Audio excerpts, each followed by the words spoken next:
Hi everyone. So we're now on to chapter 22.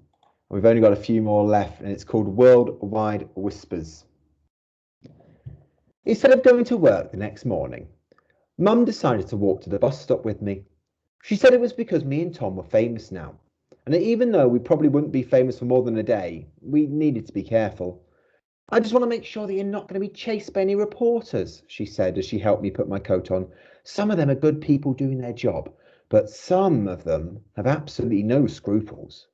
I followed Mum out of the flat, wondering what scruples were, because Mum had looked angry when she had said the word, so I knew it was bad not to have any of them.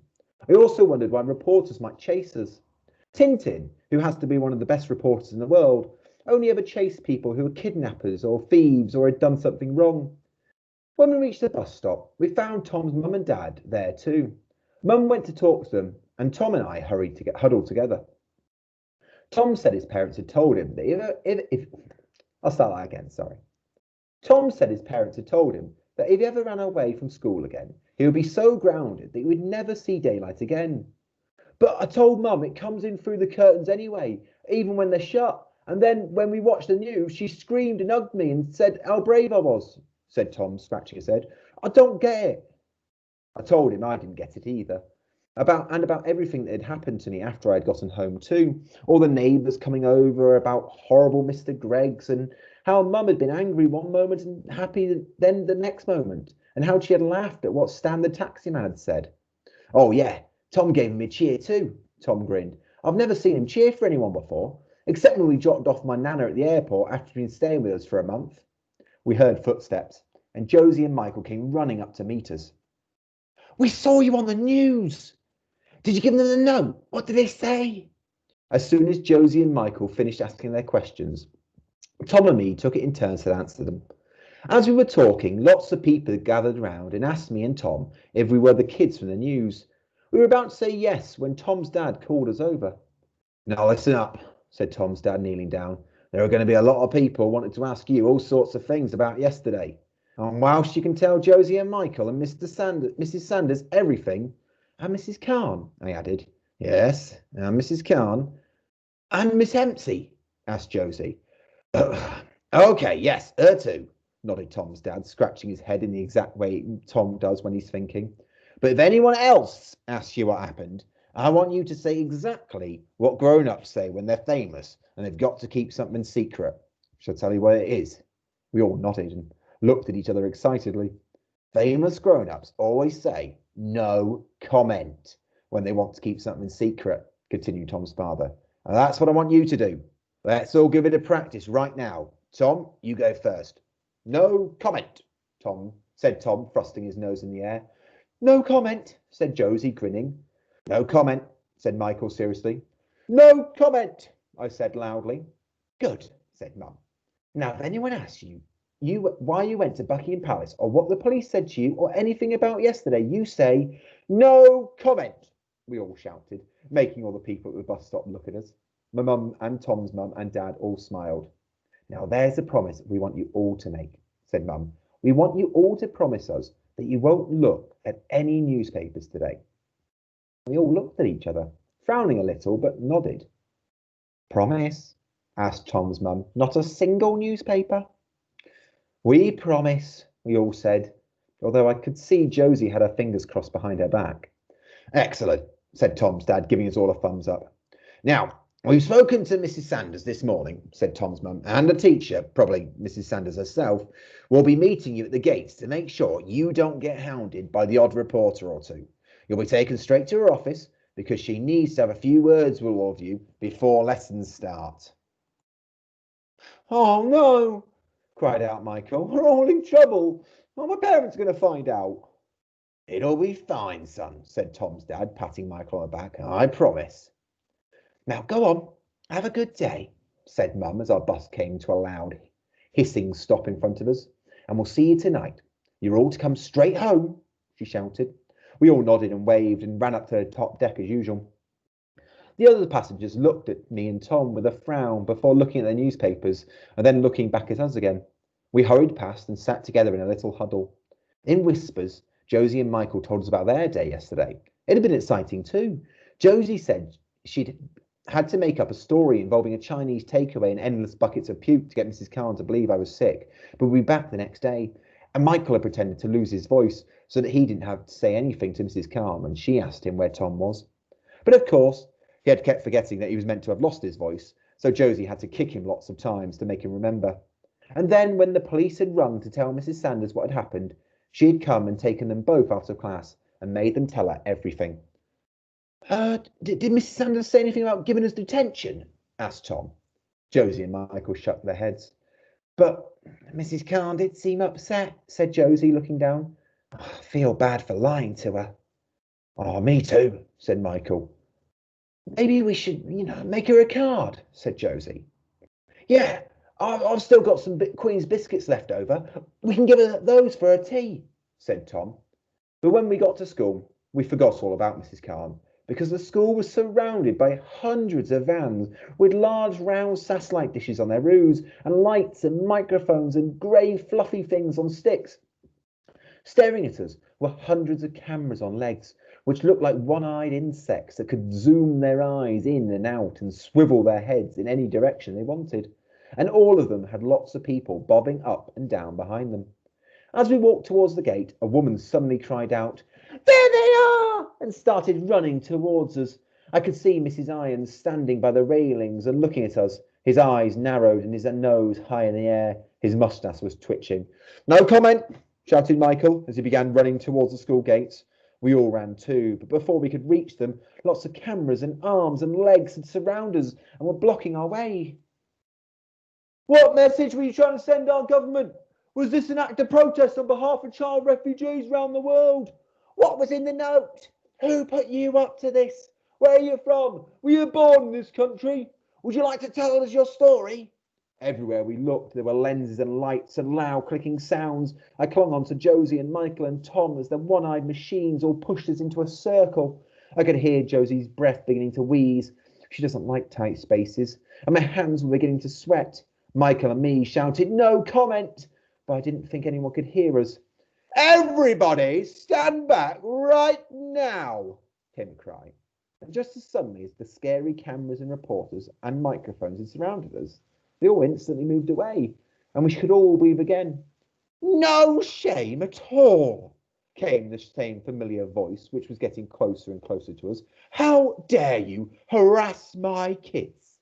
We saw Mrs. Sanders pushing past the cameras like a red-faced bull and reaching out a hand to say to us, "Stay off school property, and if I see anyone near these children again, I'll be calling the police and the Queen's Guards." Grabbing my hand, Mrs. Sanders stormed back in through the school gate, pulling us like a trailing tail of a kite behind her. She stopped briefly in front of Mr. Irons, who was now standing by the school doors. "Mr. Irons, you were specifically instructed to wait and bring these children in safely. Where were you?" Mr. Irons gives a cold stare, his nose deadly quiet. I'm afraid I didn't see them," he said, twitching, his eyes narrowing even more and his moustache getting twitchier.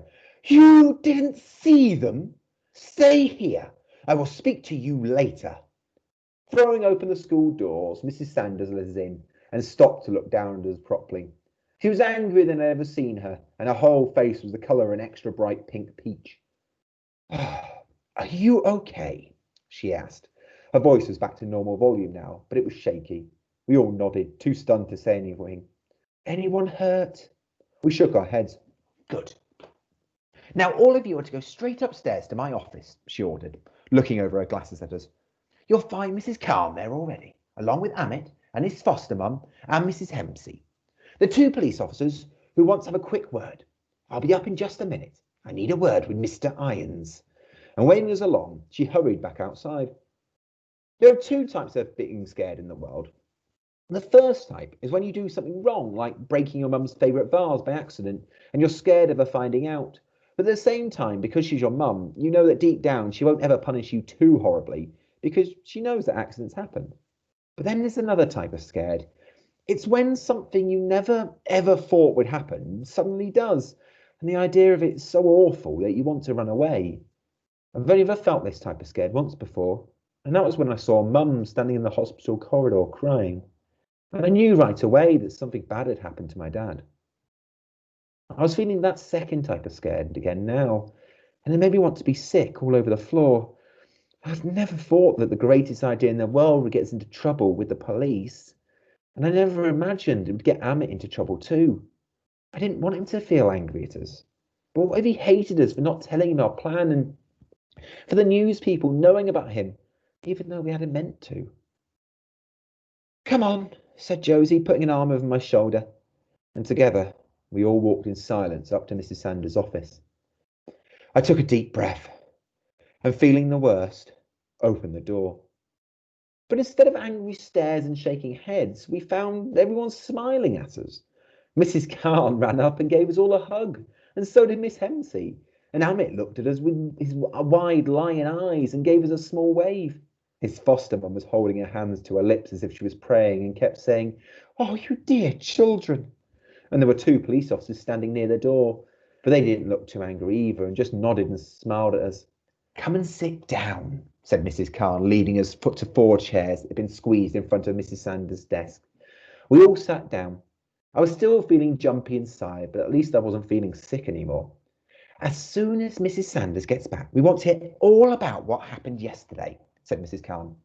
"Miss Dempsey will translate everything for Amit, and we want you to take your time because it's all very important." But miss, what about first period?" whispered Michael, showing her his watch as it flashed a bright blue colour. Just as he held it up, the bell for registration began to ring. Mrs. Khan smiled. "Don't worry, Mrs. Stevens is taking the class this morning." We immediately felt sorry for everyone in the class. Mrs. Stevens is learning to be a teacher, but she's so boring and always spends so much time writing on the board that everyone hopes she won't ever really become one. Mrs. Sanders came in and, squeezing past everyone, sat down in her big chair that had squashed green velvet pillow on it. "Right," she said, clapping her hands once. "Begin." Slowly at first, then getting faster and faster and faster, we began to talk. We talked about how we became friends with Amit and how we wanted to help after finding out about where his mum and dad might be. We talked about hearing that the border gates were going to be shut and about all the plans we had to come up with to help.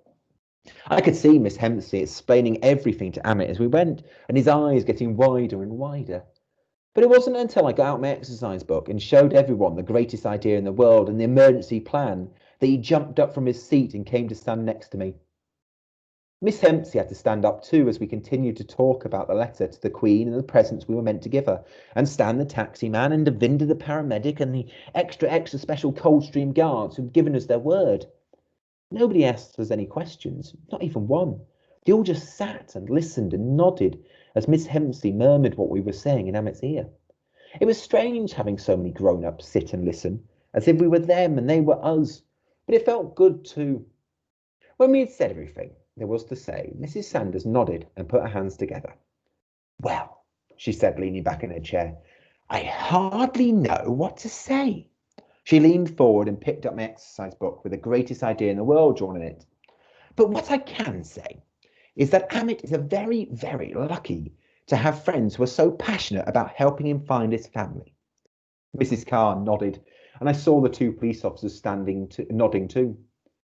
"Now, just to be clear," said Mrs. Sanders, peering over her glasses at us, "what you did was extremely dangerous, and your plan, or the likes of it, must never, ever be attempted again. Do you understand?"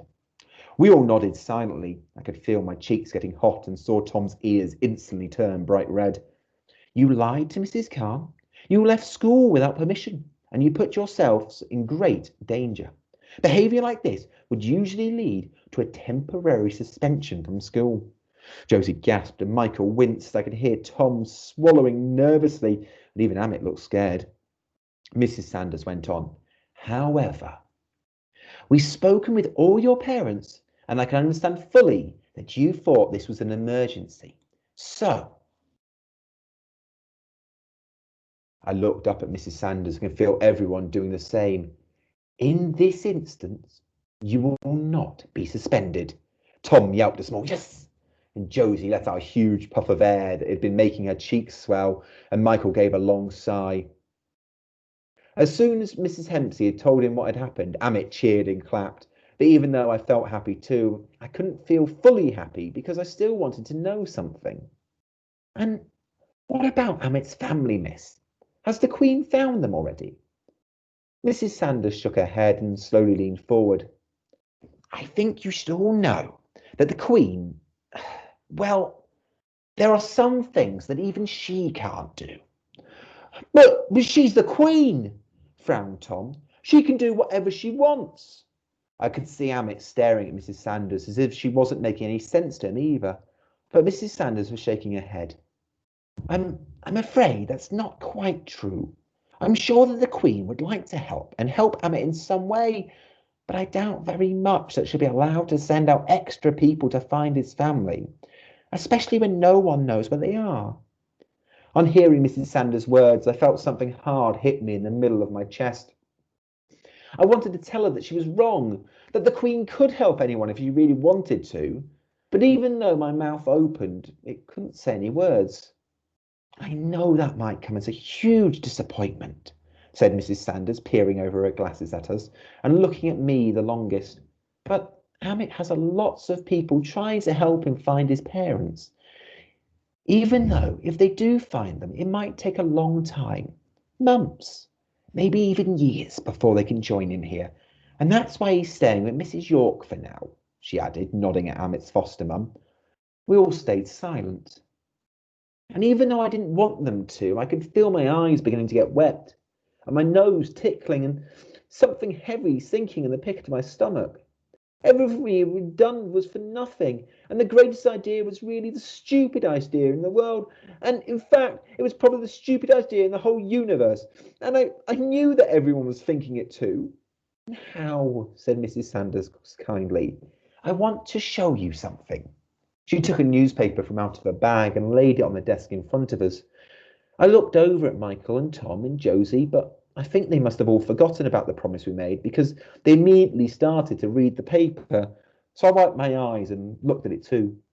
I knew that it had to be okay to break the promise to your mum if your head teacher was telling you to. A huge headline stared at us from the front page, and alongside it was a large blurry image of me running up to one of the Queen's guards with Tom behind me, and I could tell it was me because of my bright blue rucksack. But I couldn't see my face properly at all. The paper looked like this. London News. Who is Amit and how can we help? Help. 8-year-old boy storms palace in bid to help refugee boy. The story said that the newspaper was going to run an international appeal to find Amit's parents, which made Josie grin and whisper, see? This is what it said. Yesterday afternoon saw a centuries-old tradition in disarray when the changing of the guard ceremony was disrupted by 2 9-year-old children breaking through the barriers. They had attempted to give one of Her Majesty's Palace Guards a written note asking the Queen to help them find the family of a refugee boy known only as Amit. The decisive actions of these children have served to remind us all of the shameful hesitancy and fear which often govern our actions and those of our government. So who is Amit and where is his family? This paper is determined to help and urges our readers, our leaders and our politicians to do what they can to not only find this young boy's missing family, but reunite them here on UK soil. Perhaps it is the actions of these children which will inspire political bodies across the world to finally heed the plight of refugee children everywhere. A fitting testament indeed to a young boy whose story we have yet to learn, made infamous by a daring act of true friendship. We appeal to all of you to not let the brave actions of these children be in vain. Help us find Amit's family. After she had finished, Mrs. Calm put the paper down and looked at us with her eyebrows raised. So you see, she said, clasping her hands together and placing them under her chin, all's not lost. Even if the Queen can't do as much as she'd like to, there is a whole world of people who are whispering Amit's name and trying to think of how to help instead. Later that morning, as I sat in lessons, I thought about what Mrs. Sanders had said, and I thought about the worldwide whispers being whispered right at that very moment, and wondered how long it would take for all of them to reach the border gate, people and Amit's mum and dad too. I'd never thought about how loud a whisper can be if there are lots and lots of them. So all that day, I whispered, help Amit out loud too, whenever I could. So did Tom and Michael and Josie. And whenever we did it together, our whispers made a sound like an ocean. Oh, that's the end of chapter 22 there. And we're on chapter 23 next. Brendan the Bully and the breaking news. I hope you'll come and listen to it with me. Bye, everyone.